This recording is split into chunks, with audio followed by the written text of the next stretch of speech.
Okay. Rolling. Start camera rolling. Oh, action.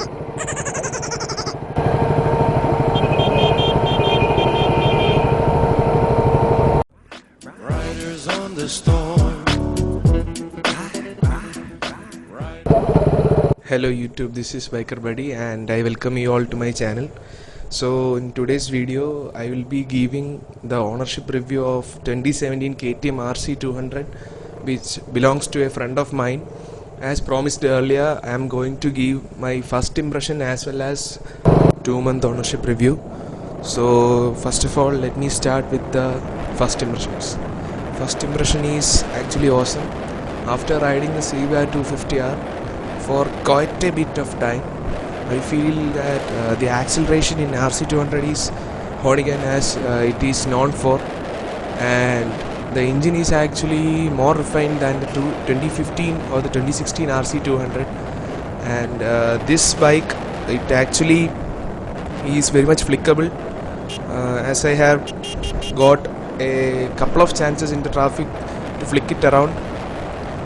And seating posture is more aggressive as compared to the CBR 250R, which is upright, which has an upright seating posture. I felt a bit uncomfortable. Again, it's my personal opinion.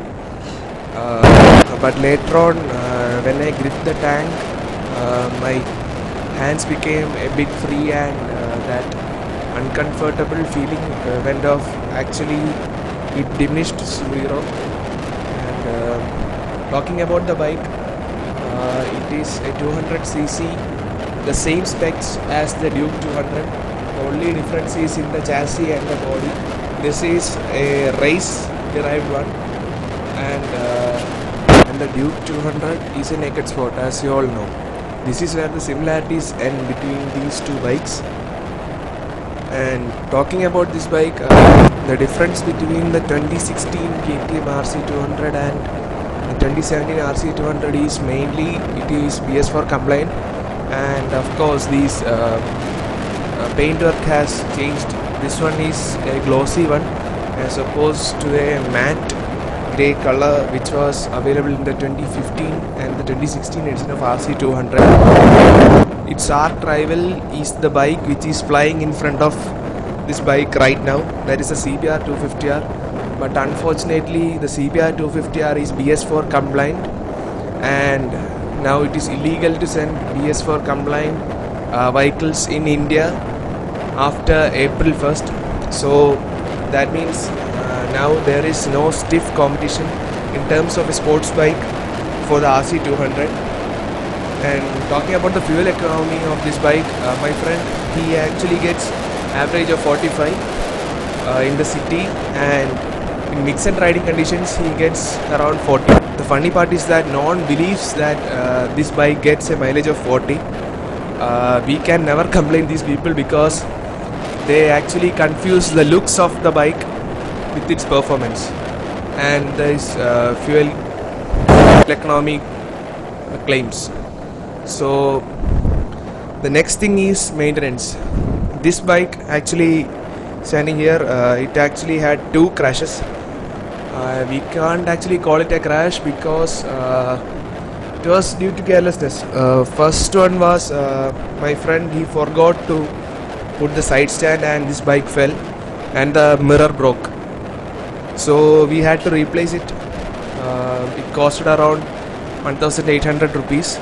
And the second one was a slow speed crash. When my friend was taking a corner, he actually engaged, he downshifted, and the traction of the rear wheel actually went off and he slided. Luckily he was at a speed of 40 and nothing happened, only a small scrape in the fairing, that's all. Now let me start with the ownership review. As per my friend, I am giving this input as I don't own this bike. I am actually using his data and conveying it to you.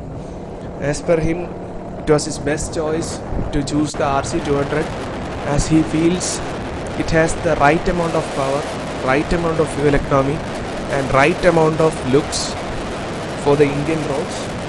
The sure is a head turner due to this glossy white finish.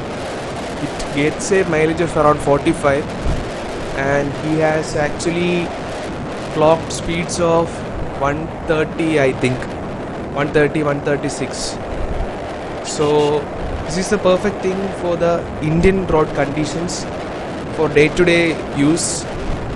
And he's actually a college guy, so the maintenance and the workload he has to put in this is actually minimal, as the parts are readily available as opposed to the CBR 250R, which we are actually having a tough time finding parts, and the Honda service is actually poor here in Kerala as well as in particularly Trivandrum. The bike is very much good. The CBR 250R is a gem, but the problem is the service guys and the service center spares are actually worse. We had to wait for around 2 months to get a side panel in the fairing.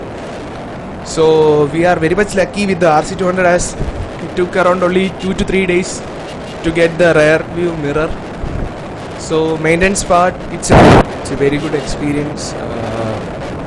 As KTM, it helps its customers to have a good time with their motorcycle. Big salute for KTM for doing this. Now let me come back to its acceleration. As you all know, KTM is known for its hooligan acceleration, and actually I didn't actually clock very high speeds. I clocked around 110, 112. So I was in the 6th gear at 70, and I just rammed the throttle, and it touched speeds of 100, 105. And I am not a person who likes to speed very much. I occasionally speed.